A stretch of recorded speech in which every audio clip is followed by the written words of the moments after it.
Вітання всім. Катерина Супрун, Олександр Чіш, 7 лютого, калідорний ефір, середа. Так, якщо ви бачите мене в коридорі і, значить, в цьому костюмі, то це костюм вихідного дня, я його так називаю. На вихід. Ну, в сенсі, на всяк випадок на вихід. Я взагалі не знаю, як ви, я, напевно, занадто емпатичний, але у мене зараз стан, ну, типу, от дивіться, в Дніпрі було тихо було. Ми, принаймні, нічого не чули з пані редакторкою. Тихо, але у мене стан, от, знаєш, а я тільки що встав і вже устав, як співала група 0 там в 89-му році. Єдині нормальні русські рокери. От. І, коротше, вже взагалі нічого не хочеться робити. Я чудово розумію, що в Києві сьогодні, знаєш, був, як би там написали якісь жовті портали, вибуховий ранок. Хоча це ніхіра не смішно, тому що всі ці вибухи вони можуть призводити до смертей людей. І наскільки я розумію, там уже є інформація про перші наслідки. От, коротше, не знаю, як ти ставишся до всього цього, але я вже трошки, звісно, не той молодий касатик. Що там наверху, кокос или ракети? О, що там наверху? Ні, Шуня, тут же, знаєш, Шуня, коли покажи хтось реагує, фотку. це ж я Покажи знаю, що у фотку. тебе. Це ж я Покажи знаю, людям що. фотку, щоб коли десантування це відбудеться, щоб вони не лякалися, бо він звідти зістрибне. Це ж я Да. знаю, що він Ну, там. це на підтвердження того, що це калідор, котячі лапи, він звідти зістрибне рано чи пізно, тому не лякайтеся, якщо отак от тут в мене все буде. Так, не лякайтеся. Угу. Так це і працює.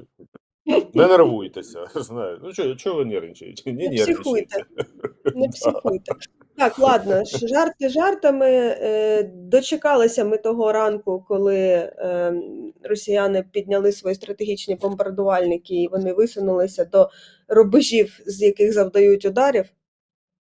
Тут ще, от пам'ятаєш, в понеділок я казав, що я ж підготував костюм вихідного дня на понеділок, потім у вівторок я розповів історію, що, значить, пані редакторка каже, ні, це теж в понеділок було, каже, от ти, каже, приготував костюм на понеділок, а атака буде у вівторок. Коротше, і я, і вона виявились неправими, а атака сьогодні в середу вранці. От. І знаєш, з чого ми почнемо, а далі вже підемо по тим новинам, які надходять. От цю смішну картинку можна поставити.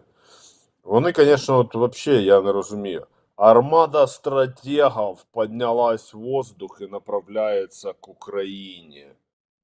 Мощные взрывы гремят в Новомосковській, Дніпропетровській області. Там у нас є, до речі, влучання, і далі буде вже офіційна інформація. І Умані, Черкаської області. І ти таки читаєш, і що? Що нового, дяді? Ну, просто мені цікава подача інформації. Армада стратегів, це очевидно ж цих стратегічних бомбардувальників мається на увазі. Ну, стиль подачі, звісно, дуже смішний. Чесно, я взагалі не звертаю уваги на всі ці штуки. Ну ладно, це зараз занадто буде багато рефлексій. Давай до новин, бо насправді люди їх чекають. Значить, удари російськими ракетами Київ, Миколаїв, Харків. З того, що відомо станом на зараз, столиця, значить, Віталій Кличко повідомив, що пошкоджено магістраль теплопостачання на лівому березі столиці. Зараз з'ясовується масштаб. В Голосіївському районі горять автівки та приміщення СТО, служби на місці, звернень до медиків наразі не було. Також Голосіївський район. Є інформація про загоряння в багатоквартирному будинку. Пожежно-рятувальний підрозділ прямує на місце, це 8:18. У Дніпровському районі є 2 постраждалим, обом медики надали допомогу на місці. Значить, що іще? Дуже багато інформації, я її читаю в зворотньому порядку, щоб не повторитися. Також є інформація про пошкодження 2 високовольтних ліній і про те, що частина споживачів на лівому березі без електроенергії. Було повідомлення про те, що як тільки буде відбій повітряної тривоги, фахівці одразу почнуть працювати на місці. Так, це щодо Києва. Миколаїв, міський голова Миколаєва Олександр Сенкевич повідомив, що є 1 загиблий, пошкоджені житлові будинки, близько 20 бездахів, пошкодження газових і водопровідних мереж, комунальники вже ліквідовують, є поранені, 1 людина госпіталізована, точніше, та людина, яка була госпіталізована, вона і померла згодом. Да, там в динаміці все відбувалося нехороші. Тобто продовжують працювати на місці. Далі дивлюся Харків, яка є інформація. Значить, в 7 ранку Ігор Терехов повідомив, наразі маємо інформацію про влучання в районі нежитлових об'єктів, щодо постраждалих йде уточнення. Ніякої оновленої інформації не було після цього, а за інформацією Олега Сінігубова, от 8:39 щойно опубліковано, в Харкові розпочався обстріл ракетами С-300 з 6 години. Зафіксовані влучання в Слобідському районі, є пошкодження нежитлової інфраструктури, отримала легкі ушкодження 52-річна жінка, без госпіталізації, огляд місць триває. Ну і також артилерійські обстріли були на території Харківської області, йдеться про аж 22 населених пункти: Вовчанськ, Орхимівка, Варварівка, Козача Лопань, Мала Вовча, Піщане, Петропавлівка, Кислівка, Котлярівка тощо. Це те, що станом на зараз відомо. По Черкаській області теж зараз перевіряю інформацію, але я поки що не бачила. Ти поки глянь, я зачитаю Дніпропетровщину. Значить, Сергій Лисак, обласна військова адміністрація. Ранок на Дніпропетровщині почався з повітряної тривоги, як і по всій Україні, в принципі. В області було гучно, всі деталі після відбою. Ми нічого не чули в місті, скажу чесно. Можливо, десь далі всі події відбувалися. Так, загроза зберігається, будьте в безпеці. Власне, тому ми і сидимо в коридорах. Вночі ворог спрямував кілька безпілотників на Новомосковський район. 2 шахеди збили ПВК «Схід», повітряне командування «Схід». Через падіння уламків та влучання решти БПЛА є руйнування на території комунального підприємства. Пошкоджені будівлі та авто.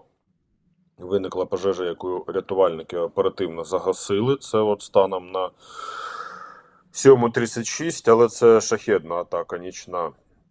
І Нікопольщину агресор обстрілював артилерією. Тут нічого нового, вбив по райцентру та Марганецькій громаді.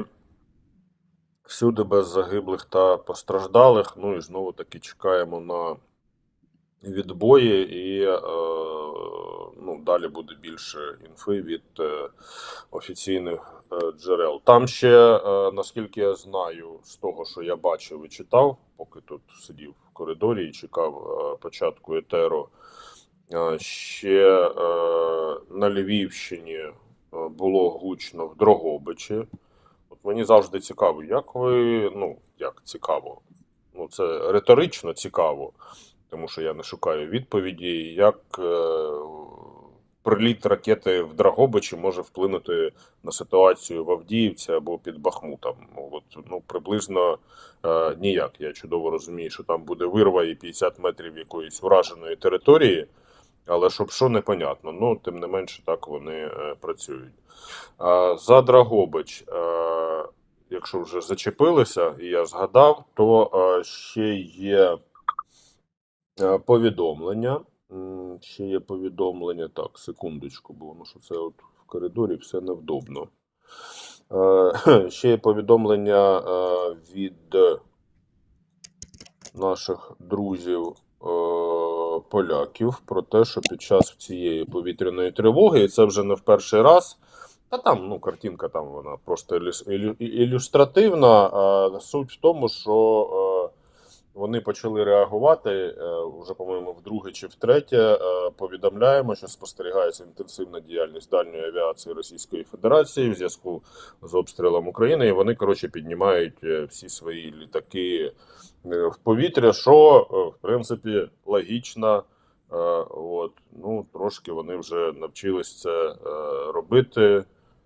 Так що там була інфа сьогодні, як ракета летіла в бік Польщі, а потім повернула кудись там, чи на Драгобич, чи на Львів.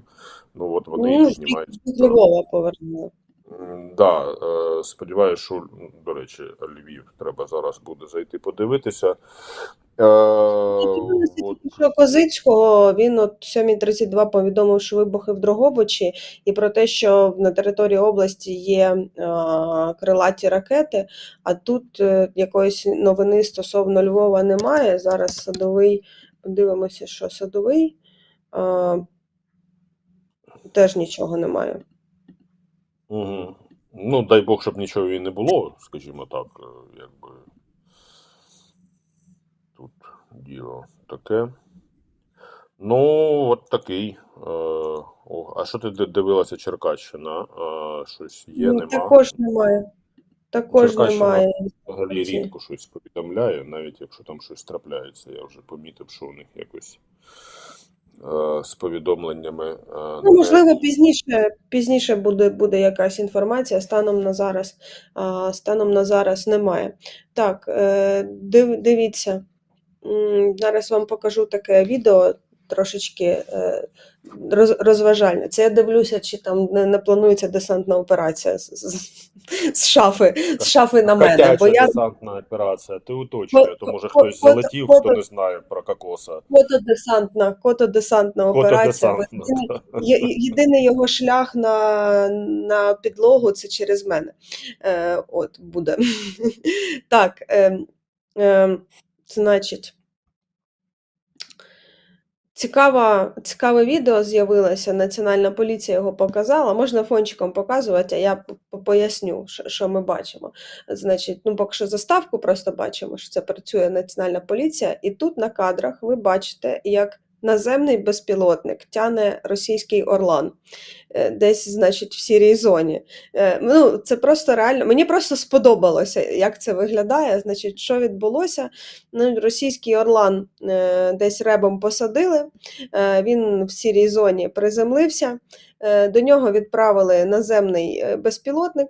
Він, значить, під'їхав, зачепив російського Орлана, причому це Орлан-30, не Орлан-10, як зазвичай, а Орлан-30, і потяг, значить, його десь до українських військових, ну, щоб його розібрали, дослідили там і так далі. Катя, це ж просто от війна дронів, получається. Тут тільки специфічно така.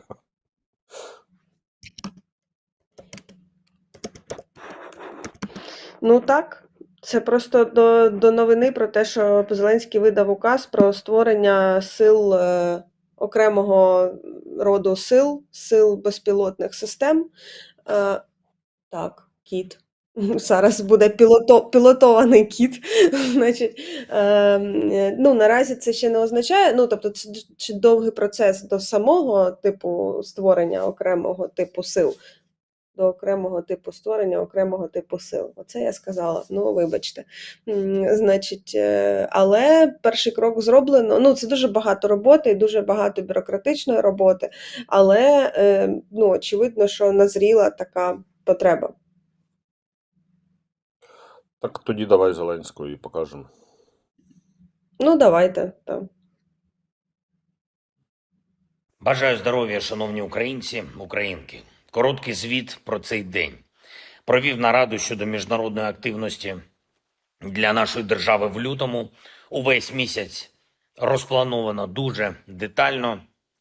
Фактично кожен день буде багато перемовин, зустрічей, нових домовленостей для України, для зміцнення наших воїнів.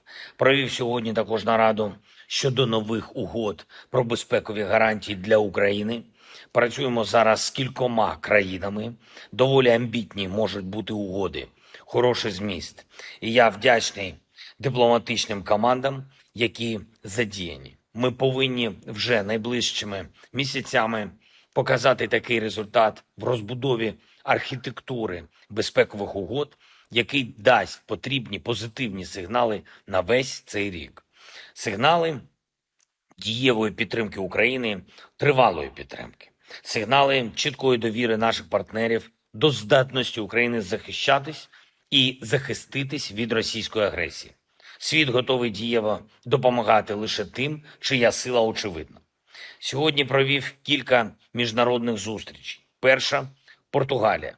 В Україні з візитом були міністри закордонних справ та освіти Португалії. Провів зустріч з ними, подякував за досягнутий рівень співпраці між нашими державами, за довіру до України і до наших людей.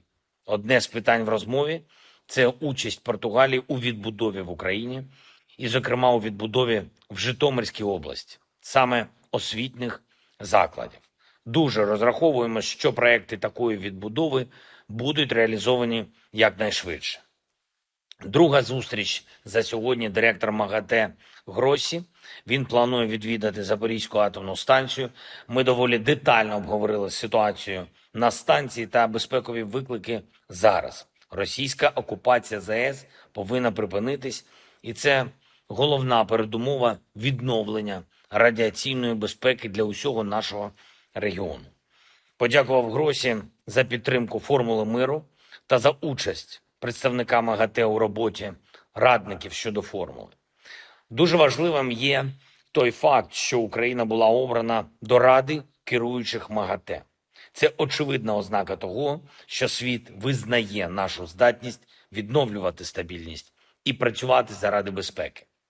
Третя за сьогодні зустріч з керівником Організації економічного співробітництва та розвитку, однієї з найбільш поважних міжнародних організацій, яка об'єднує найбільш розвинуті країни світу.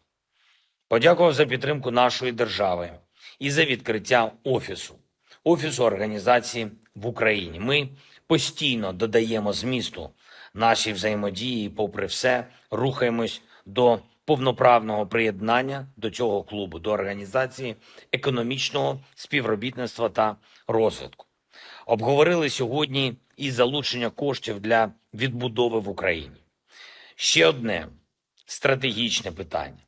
Щойно підписав указ, який розпочинає створення у наших силах оборони окремого роду сил безпілотних систем.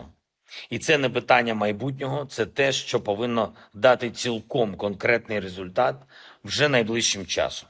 Цей рік повинен стати вирішальним в багатьох аспектах і, очевидно, на полі бою.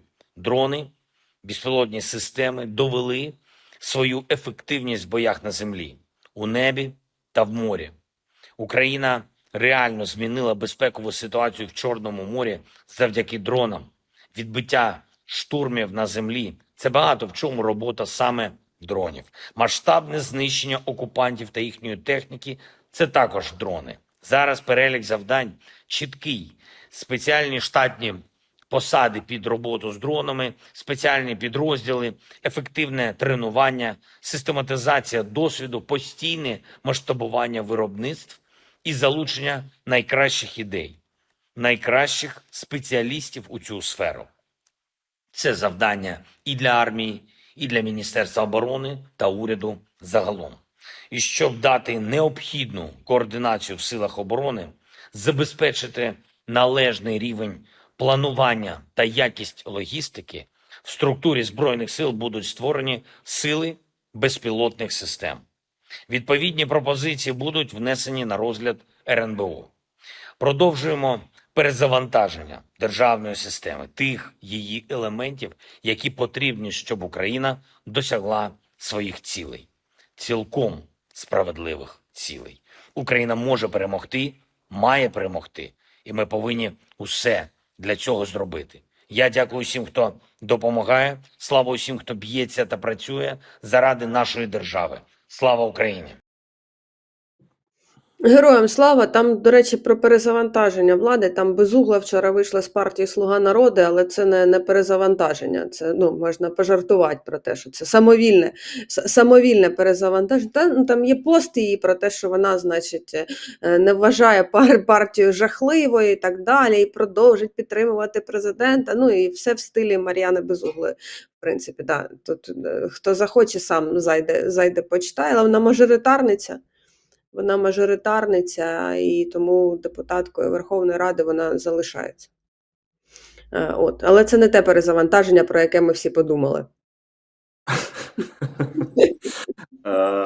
Окей, там ще президент згадував про зерновий коридор, ситуацію в Чорному морі. Вчора з'явилася прикольна статистика про те, що з вересня 2022 року кількість кораблів, які заходили в українські порти, падала, а потім там є графік в динаміці. Коротше, це виглядає таким чином, що станом на 02.2024 товарообіг склав 14,3 мільйона тонн, і він постійно збільшується, починаючи з жовтня минулого року. По листопаду немає інформації, в грудні було 7 мільйонів тонн, в січні 10 мільйонів тонн. Так що виявляється, що не треба підписувати угоди, а в принципі самим можна вирішити питання і забезпечити прохід суден, хоча ми розуміємо, що це все одно небезпечно, але зараз ситуація на морі трошки інакша, ніж була в 22-му і на початку 23-го років. Зокрема, це сталося саме через те, що було вжито певних заходів і з українського боку, в тому числі, і завдяки безпілотникам теж, так що воно само собою не сталося. Тобто це якби набутий досвід плюс, і, скажімо так, і вивчення дій противника, і набуті власні можливості, і от до цього і призвело. Почалися відбої тривог по Україні. Що відомо стосовно Києва, значить, ще троє людей госпіталізовані там в Голосіївському районі внаслідок пожежі. Значить, ще 8:53 нове повідомлення від Віталія Кличка. Екстрені служби працюють в Голосіївському районі. У 18-поверховому будинку сталося загоряння на кількох поверхах. Також ліквідовують пожежу в будівлі СТО. В Дніпровському районі уламки пошкодили високовольтні лінії. Загалом в столиці внаслідок ворожої атаки наразі 6 постраждалих, 3 в Дніпровському районі, 2 із них госпіталізували, 3 доправили до лікарні в Голосіївському районі. Це Віталій Кличко повідомив, а міський голова Миколаєва також опублікував фото з місця влучання в Миколаєві. Отаке фото. Такі наслідки маємо, цитую, більше детально про район та роботу рятувальників і комунальників після відбою повітряної тривоги. Наступне повідомлення – відбій повітряної тривоги. Відповідно, будуть подробиці згодом. Далі. Так. І знаєте, що я думаю, що якщо ми там вже про морський коридор і про дрони, давайте 16 відео покажемо. Якраз оця група 13 Головного управління розвідки показала морські дрони, як вони працюють, і розповіли про свої операції.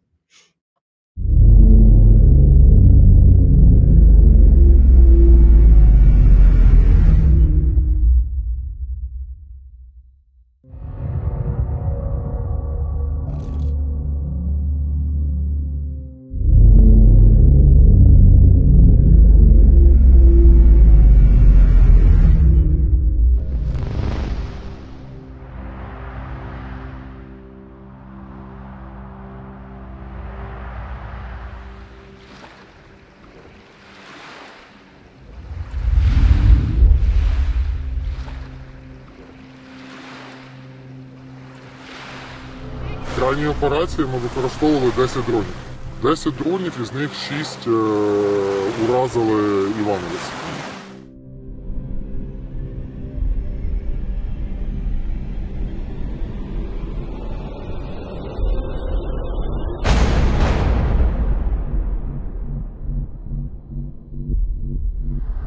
Ми можемо бачити, як невелика група людей може наносити достатньо серйозні удари по ворогу.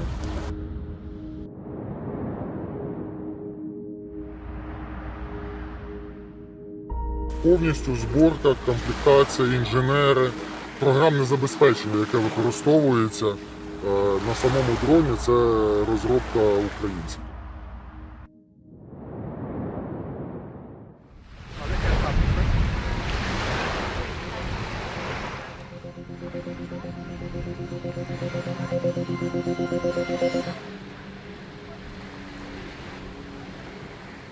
Саме перша ціль була це Іван Хурс, новітній розвідник корабель Російської Федерації.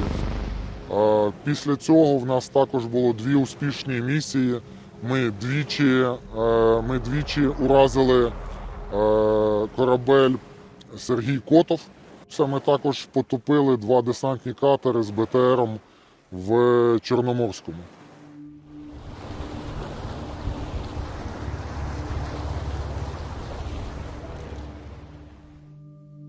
Я думаю, що в майбутньому так війни і будуть відбуватися. Все йде до того, що будуть битися технології, а не люди. Набагато ефективніше навчити оператора, який використає дрон і через 5 хвилин може сісти і управляти іншим дроном. До флота ми ще не дотягуємо, але ми дуже впевнено йдемо до цього. Я думаю, що цього року ми будемо набагато ефективніше працювати, набагато масовіше. Результатів, я впевнений, що буде набагато більше.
Друзі, Вже 9 сьогодні. година, загальнонаціональна хвилина мовчання. Давайте пам'ятати, якою ціною нам дається наша майбутня перемога, коли б вона не настала. Всю свою енергію, будь ласка, направляйте на підтримку Збройних сил України.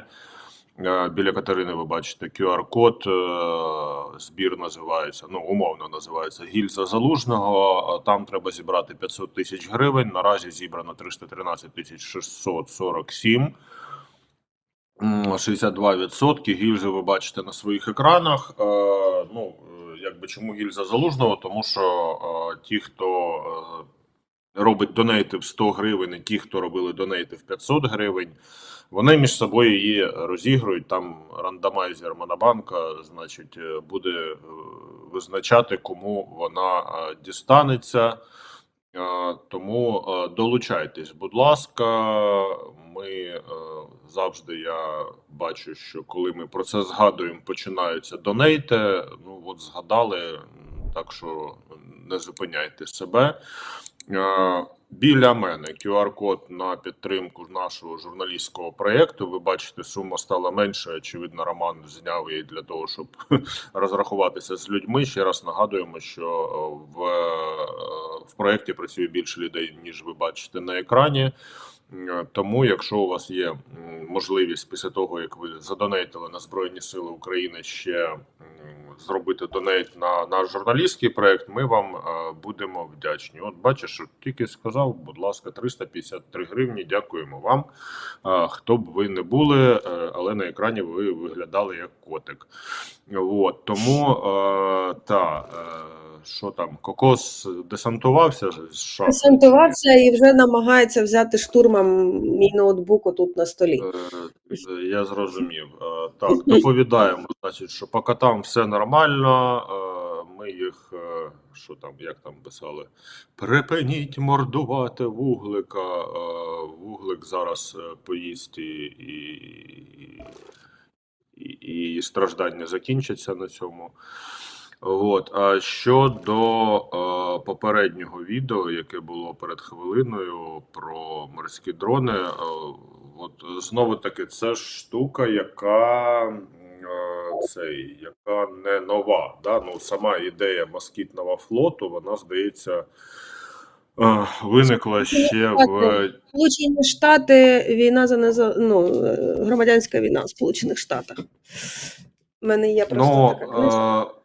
І тут все написано. Ти І, до підготовлена, речі, да? Ну, до речі, я думаю... дай два слова сказати. Сьогодні в 17-й презентація в книгарні Єна Лисенка. Приходьте з автором, зустрінемося і зі мною. Все. Киянчики, так що приходьте. Ну, от. Якщо там буде світло, бо, як ми знаємо, деяких, думаєш, вже відновлять. Ну, дай Бог. Так це Лисенка, це в центрі, це ж не в Дніпровському районі. Да, ну хорошо. Зараз в мене мають навіть закладка про москітний флот. От, пожалуйста, перша закладка. У класичній для цього класу ролі на великих кораблі з великими гарматами парові канонерки виступили під час громадянської війни в США. Тоді південці озброїли чимало невеликих цивільних пароплавів, щоб хоч якось протистояти регулярному флоту, який зберіг вірність федеральному уряду. Групу таких озброєних кораблів місцева преса в Новому Орлеані охрестила москітним флотом. От, ну, але наскільки я знаю, масово ця тактика стала застосовуватися під час Першої світової війни, а тепер вона трансформувалася. Ну, насправді, багато подій, які відбуваються, які видаються якимось надзвичайно новими, мають свої коріння, не знаю, іноді навіть в тактиці, не знаю, Спарти і воїнів Древньої Греції. Таке теж буває, до речі. От, тому, да, ситуація в Чорному морі змінилася, це факт, ну і змінилася вона. Мені взагалі цікаво, як зараз буде розвиватися взагалі вся історія з флотами всіх країн, тому що, ну, от знову таки, те, що відбувається в Чорному морі, говорить про те, що, можливо, тактика і стратегія, там, як там, да, у вас була якась тактика, ви її придержувалися, зараз її складно. У нас була якась тактика, і ми її придержувалися. Ні, ну просто тут, знаєш... Відомий мем інтернет. Є ще така штука, ну, просто Чорне море має специфічне, ну, там, географічне положення і там багато нюансів пов'язаних, ну, тобто це не означає, що використання таких безпілотників у нас вплине, в принципі, загалом на флот у всьому світі, тому що, ну, там, умовно кажучи, для там океанічного флоту це, ну, не така актуальна річ, як для Чорного моря, тому що просто, ну, навряд чи він стабільним може бути в тому вигляді, в якому зараз є цей безпілотник в океані, наприклад. Ну, тому, коротше, з Максимом Паламарчуком сьогодні про це поговоримо. Ладно, ото людина, яка розбирається, тому можете приходити, побачити там Катерину, його і поставити свої питання. Хоча я думаю, що все залежить від того, ну, по-перше, Чорне море, закрите море, це факт, це не Тихий океан, але я думаю, що все залежить від того, як взагалі люди будуть готуватися і від практики застосування. Це правда. Тут же ж до всього можна пристосуватися. Будь ласка, Я вам армія, країна без флота виганяє, коротше, країну з флотом. От вам просто факт. От, і все. Не просто з Ну. флотом, а яка ще й пишається ще своїм флотом, натягує сову на глобус. Виходить, що наша сова поки що натягує їх. Тут командир 13-ї, цієї груп 13 Головного управління розвідки говорив, що цього року буде все ще крутіше. І я так розумію, що це так і буде, бо безпілотнички розвиваються. І розвиваються на них багато розвивається складових, які впливають на якість їхньої роботи. От, і це прям клас. Блін, просто з приводу флота, я собі не зберіг. Ну, Саша, як завжди, в своєму стилі. Там з приводу флота і того, що його загнали, значить, кудись подалі від. Зараз. Секундочку. Шуня, можна я тобі просто перекину? Ти покажеш, мені цікаво, знову таки, як цікаво, просто чергове підтвердження того, що відбувається з їхнім флотом. Пам'ятаєте, у них є, типу авіаносець адмірал Кузнєцов, він такий собі авіаносець, це не Прямо з Ейзенхауер. берега! А він сам буде злітати чи ні? Це таке питання, знаєш. По-перше, він же ж на ремонті, там в цьому тексті написано, що єдиний авіаносець простоїть на ремонті ще много лет, а точніше, я думаю, що завжди. Давайте будемо. Подача інформації, знову таки, що от адмірал Кузнєцов буде атакувати кораблі прямо з берега. А почему не із пустині, знаєш, там. Коротше. Еще нюанс. Ай-яй-яй, как это сделать? Тяжелый авианесущий. Нет, мені треба ця картинка. Секундочку. Ждем, стоїмо, не провокуємо. Поки що поставте вподобайку, якщо ви ще не поставили. Скиньте це відео в чат ОСББ, в батьківський чат. Зараз діти на карантині, я так розумію. Що, Я карантин? щось Знову? таке чула. Який Щось карантин? таке Я не знаю. Я не знаю. Так, коротше, не зберіг я її як треба. Не знаєш, Менше з Не знаєш, ви не кажи. Да, все. Не знаєш, не кажи. Не кажу, не знаю. Ні, я про себе, про карантин. Бо я щось таке чула, що діти...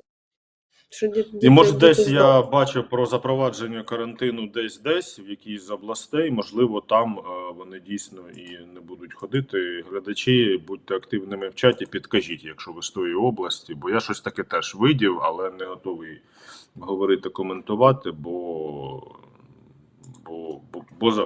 забув. Не знав, та й забув, як казав мій тато. Так, куди ми далі підемо? Далі Тут ми... же все з цією атакою, от ці ефіри з коридора, ви розумієте, от школи Сум. портить. Школи Сум закривають на карантин через епідемію. Ага.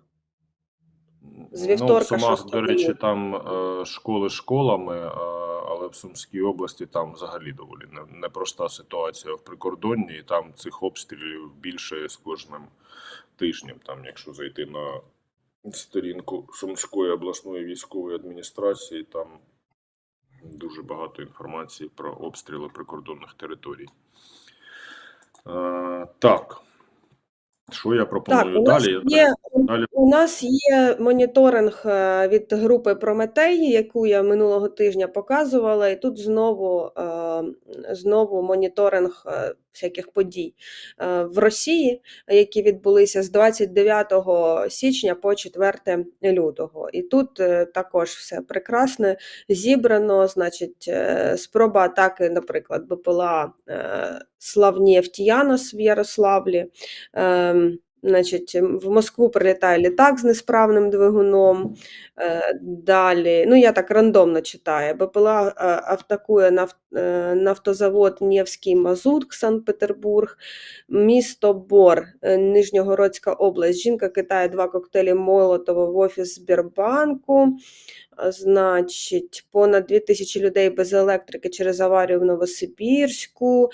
Місто Солікамськ, горить виправна колонія номер 9, це Пермський край. Так, горить Хто цех підпалив? науково- Зеки чи віртухаї? Знаєш? Горить цех науково-виробничого обладнання «Сплав», місто Тула. Енгельс, замах на командира екіпажу Ту-95 майора Стягачова. Карелія, аварія Мі-8 МНС, 3 члени екіпажу гинуть. Новосибірськ, близько 40 багатоповерхівок відключають від опалення. Ну, як я і казав на минулому тижні, там таке происходить постійно, тому я сумніваюся, що це на щось вплине, але в принципі цікаво спостерігати. Ну да, це суто так, ну, для просто За сукупністю для- факторів, так би мовити. Так, просто це не цікаво. те, щоб Вони звикли жити в говні, вибачте. От тому от їх оце от нас це може якось ну, викликає певні рефлексії, а у них, ну, типу, нормально. Що подумаєш, 3 МНСників загинули. Гелікоптер впав. Командира ТУ вбили. Ну, нормально, що життя таке. Ну, Всі колись помремо. Я думаю, десь так у них працює. вроді не. Ну, замах Так, відбувся. Вроді він не помер. Не помер, ну, значить, Ну, замах коли ж, відбувся. дивись, коли Колись ж помре, будуть. правильно. Ну, колись. Так, далі, що циферки можемо вам оголосити, Так, орієнтовні результат. втрати противника. Хто? Ти, я, хто? На чуваші зараз. Та давай ти зазвичай Так, читаєш. орієнтовні втрати противника станом на, так це станом на 5 лютого, а сьогодні 7. Да, щось не та картинка? Ну, виходить, що так. А чого? Ну, зараз оновимось. Там на горі написано. Може, вони помилились. Таке теж буває. Та, Ну, може, але і я тим часом я є відео додавав. з Миколаєва. Є відео з Миколаєва від ДСНС, де якраз гасять пожежу, наслідки влучання.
Нагадаємо, що внаслідок сьогоднішньої атаки на Миколаїв загинув чоловік.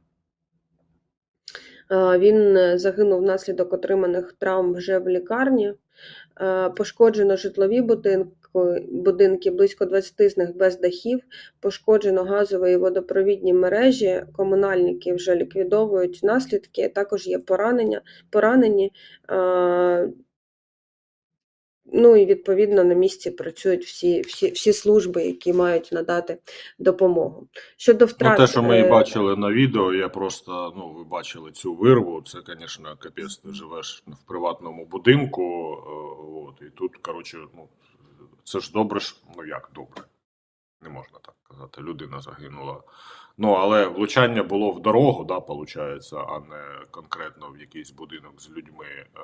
Тому наслідки такі, які вони є, тут ми нічого не можемо зробити. Щодня ми потерпаємо від цих різних обстрілів, і люди гинуть буквально щодня.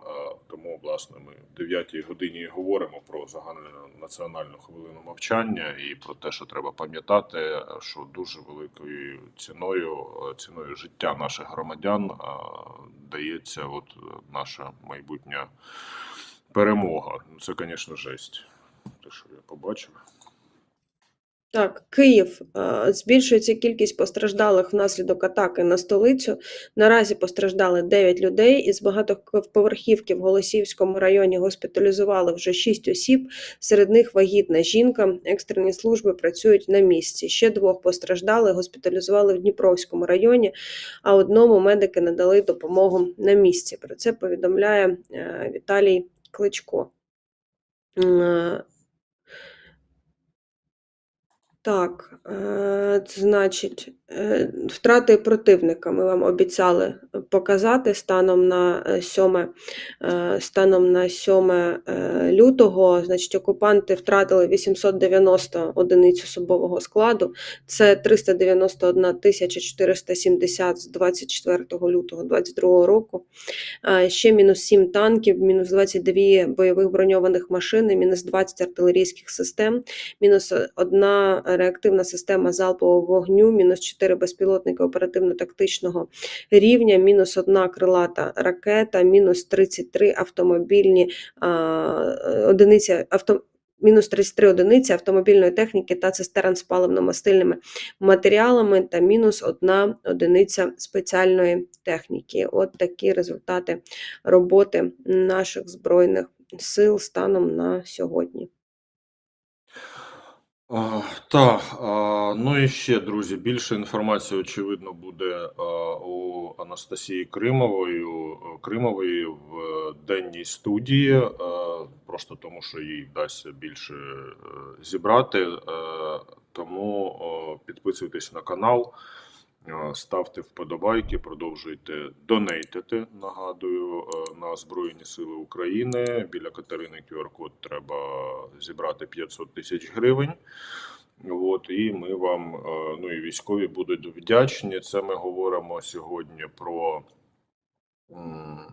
про наслідки цієї чергової масованої ракетної атаки по Україні. Вчора говорили про трагедію в Золочеві, де загинуло 2-місячне немовля.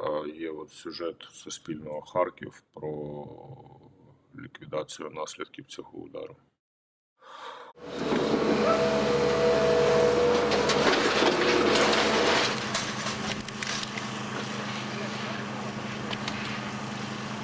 Другий 20 прокинувся від першого вибуху і подивився в вікно, ми тут живемо недалеко, на другому поверсі, і зразу ж другий. І я подумав, що не думав, що тут так вийшло, що тут полетить, думав десь далі. Бо, щоб сказати, дуже було, не дуже. І відкрив камери, а вони не працюють.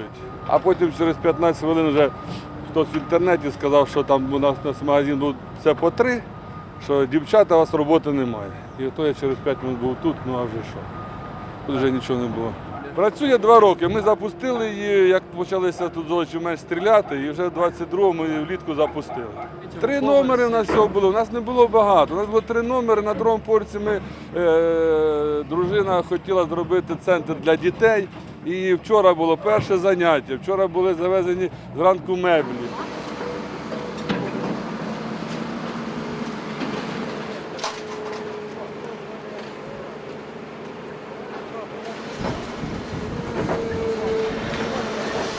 це харків'яни, вони приїжджають, тут багато родичів, переселенців.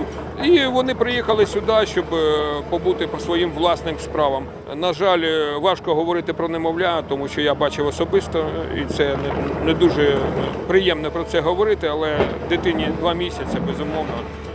Наразі ті жінки, які отримали важкі поранення, знаходяться в лікарні під наглядом лікарів досвідчених.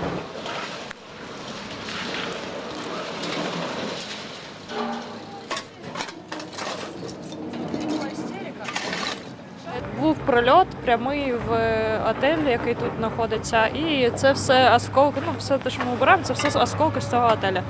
І тут же були остатки ракети. Зруйновано все. Доми, всі сторонні будівлі, гараж, фігель, винесені двері в погріби і везде.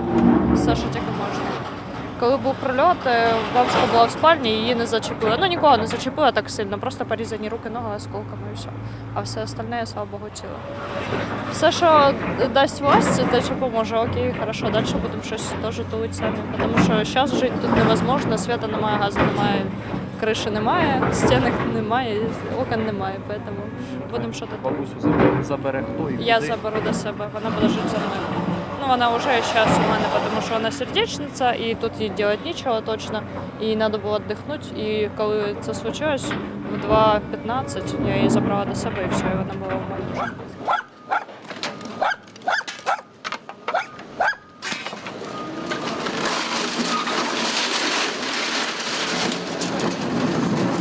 Що будемо робити? Розберуть і з весни почнемо будувати по новій. Я ж думаю, що там фундамент залишився ще. Ну все, значить, якщо є фундамент, значить буде будівля.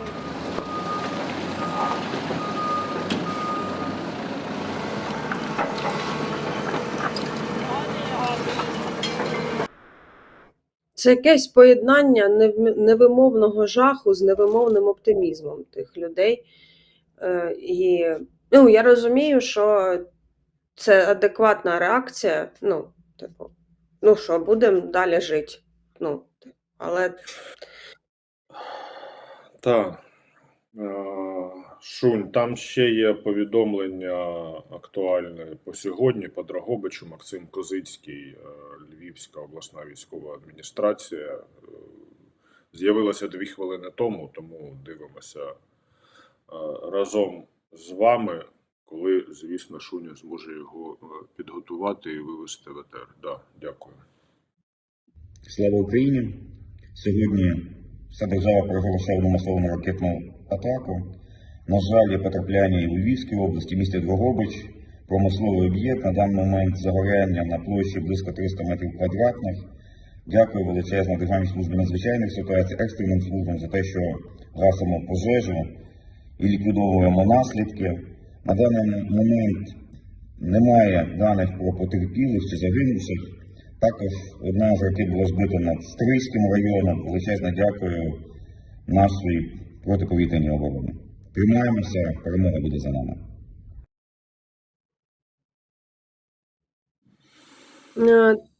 Там ще є оновлене знову повідомлення від міського голови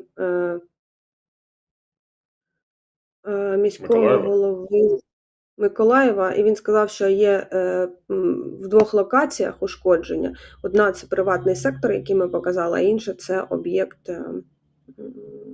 інфраструктури. Ясно, понятно. Так. Тут іще.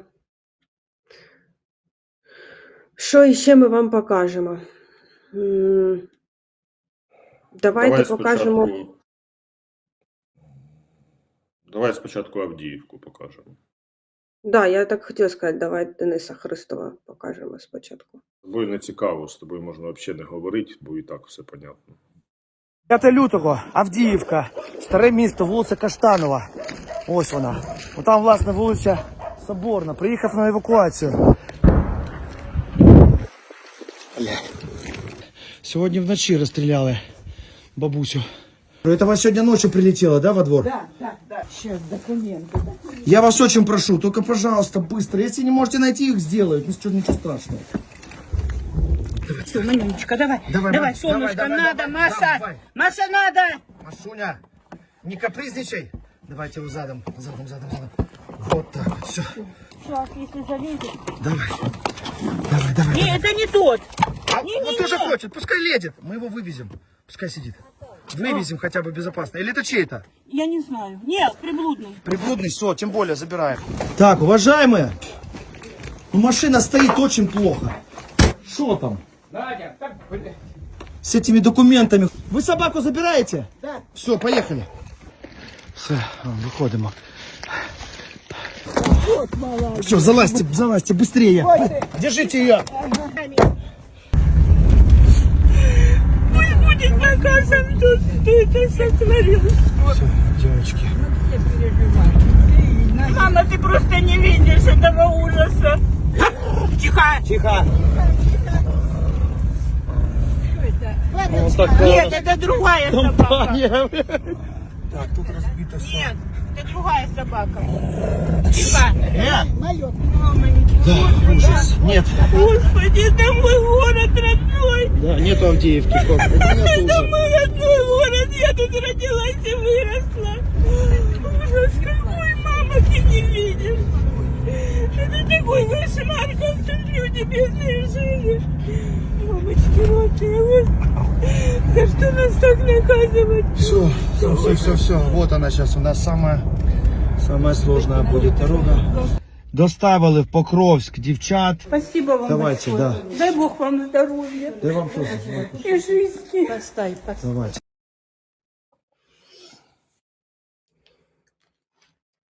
Силами всіма можливими евакуйовують людей з Авдіївки багато місяців вже, насправді.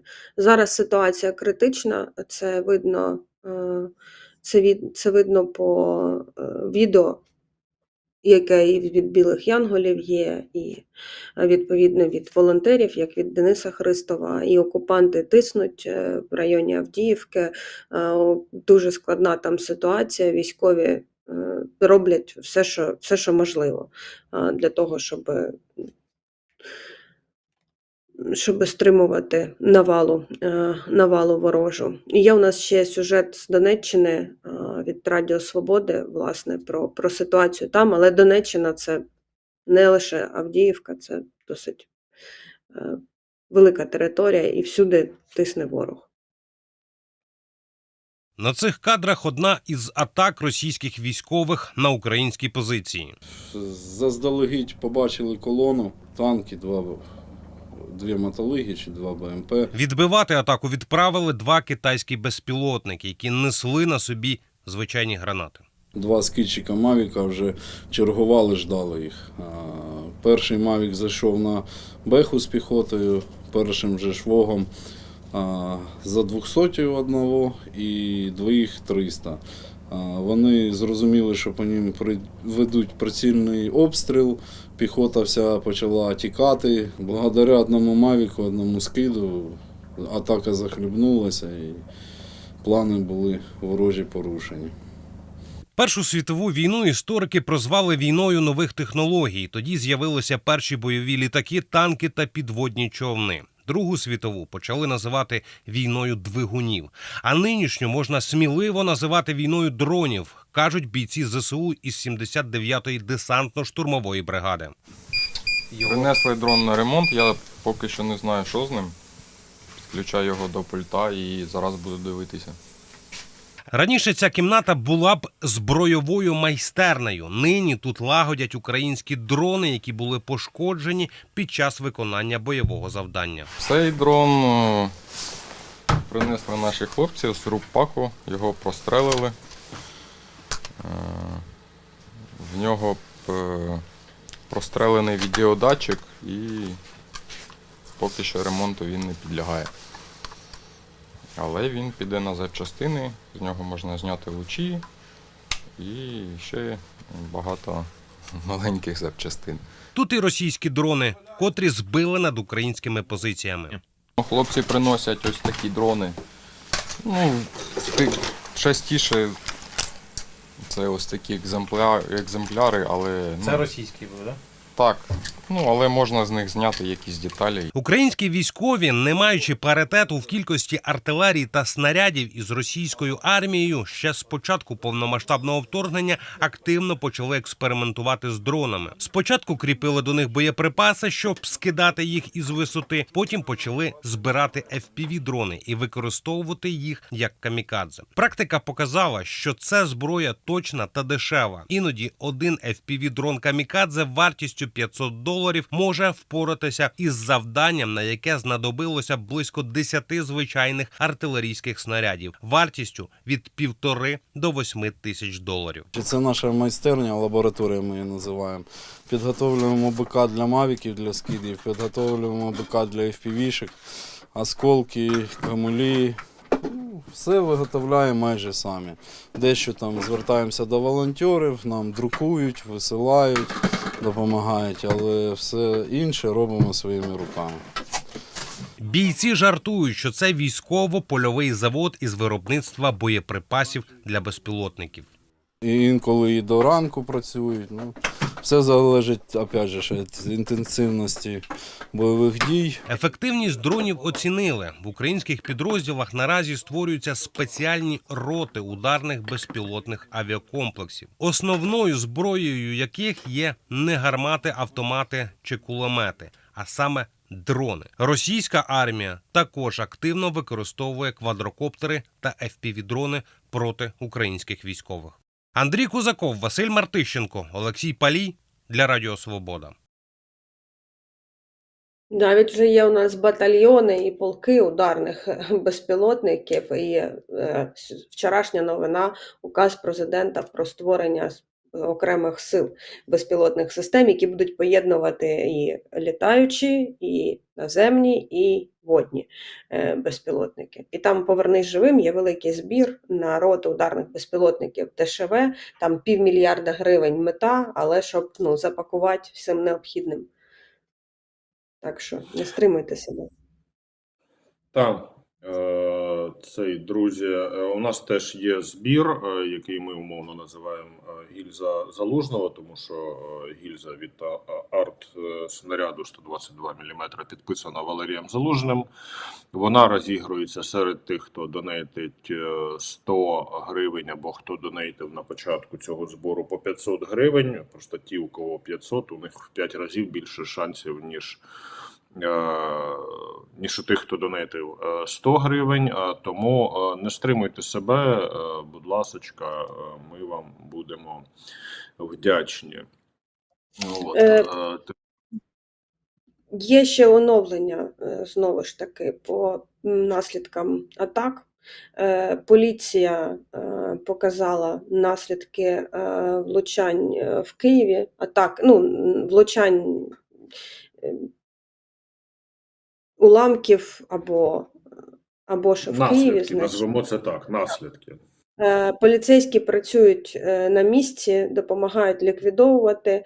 Внаслідок чергової терористичної атаки на столицю уламками пошкоджено багатоквартирний житловий будинок в Голосіївському районі. Також падіння уламків та пошкодження автомобілів зафіксовано в Деснянському та Дніпровському районах. Попередньо відомо про 5 постраждалих, 3 з них госпіталізовано, а решті медики надали допомогу на місці. Наразі на місцях працюють наряди поліції, ДСНС, медики, інформація оновлюється. Це повідомлення від Національної поліції. Київська міська військова адміністрація також повідомляє, що за інформацією Міненерго, внаслідок ракетного удару відключилися лінії електропередач, знеструмлено підстанції, через це відключена частина споживачів у Дніпровському та Деснянському районах. Загалом йдеться про 19,4 тисячі абонентів без світла, залишаються заклади охорони здоров'я, характер пошкоджень з'ясовується, енергетики розраховують заживити споживачів впродовж 3 годин. Це Київська міська військова адміністрація повідомляє. Да. Такий раночок сьогодні Давайте трошки розвантажимо вас. Є коротке відео з Полтави. Я думаю, що цього старшого чоловіка ви знаєте. Він був в Херсоні, він на кріслі колісному, він волонтер, йому 76, зараз він в Полтаві і він продовжує збирати гроші. Тому і ви не зупиняйтеся, бо там, по-перше, сума нерівна. От, що це за 54 копійки? Зробіть хтось донейт з 46 копійками. Ну, от, якщо людина людина з інвалідністю може збирати гроші, то і вас, значить, це наших глядачів не має стримувати. Коротко там взагалі. Займаюсь волонтерством із 2014 року. Вже буду 10 років відзначати 29 березня. І от на даний час я до сих пір я продовжую волонтерити і допомагати нашій армії для перемоги над нашим ворогом. В моєму стані тільки спосіб один, от таким, як от зараз я знаходжуся. Тобто я збираю кошти, донати, і потім на ці кошти і донати я, як кажуть, закупляю те, що їм потрібно. Відвожу все це на допомогу військовим. Декілька бригад у мене є на Харківському напрямку, на Донецькому напрямку і на Запорізькому напрямку. Ну, такий. Декілька бригад в мене є, на хвилиночку. Ну, так а що? Ні, ну... Декілька бригад, то і він їм допомагає, то в нього є декілька бригад, і він їм допомагає. Ще, друзі, давайте так будемо виходити з цього віража сумних новин. Значить, ти знаєш, Катя, що ми з тобою трошки лохи, бо ми пропустили прогноз Бабака Тимка 3-го, який він я дав знаю, ще так. Це було 3 дні 2 тому. числа. 2 числа. 2-го Яких 3 навіть уже більше. День Бабака 2 лютого. Ладно, я пропустив, а ти чого? Ти ж інформаційно душніла. Ну, можливо, це був вихідний, ні?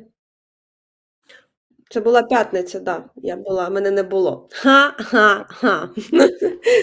Ага, тобто я винуватий. Ну, я винуватий, тому виправляю помилку. Я думаю, що це всепогодний сюжет. Тим більше там є цікаві подробиці про нього, як він пережив 2022 рік і 2023.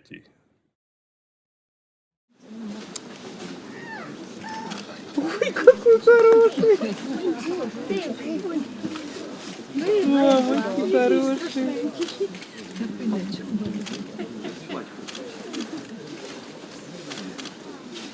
Тимко каже, що досить з нас вже нестабільної весни. Ще хвилинку. Що весна може бути тільки українською. Тож чекаємо через 6 тижнів нашу українську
треба трохи часу, трохи витримки, набратися цих зусиль. Я знаю, що всі вже втомилися від цього, і ми тоді переможемо.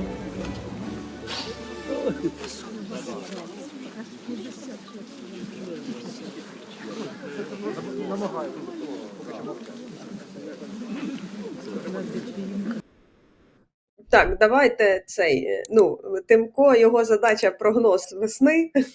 Прогноз суперсил це не його коньок, скажімо так.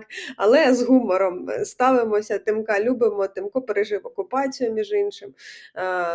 За ним слідкували, і добре, що все окей. У нас є наш Тимко, який 2 лютого ну це третій Тимко, який 2 лютого.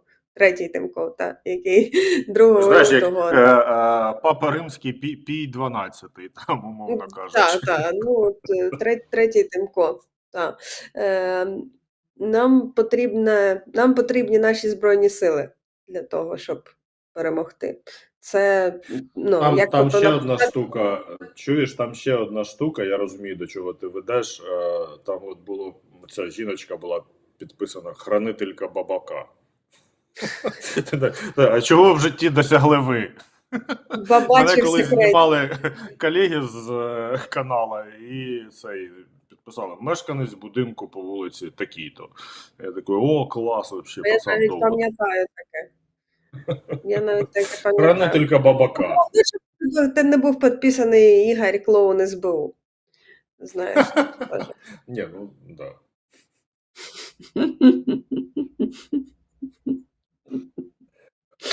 Ой.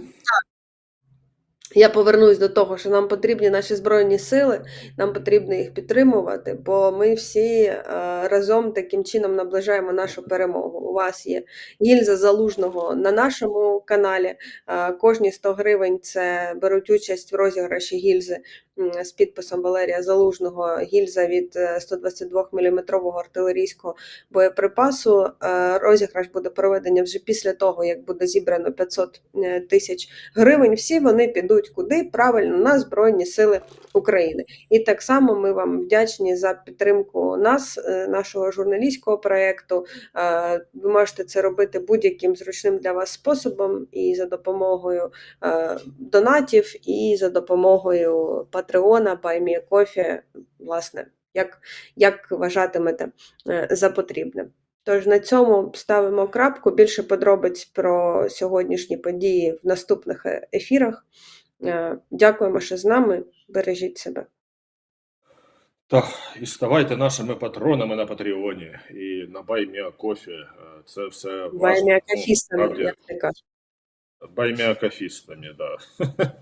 Ну, це правда важливо. Дякуємо, що були з нами в цей непростий ранок.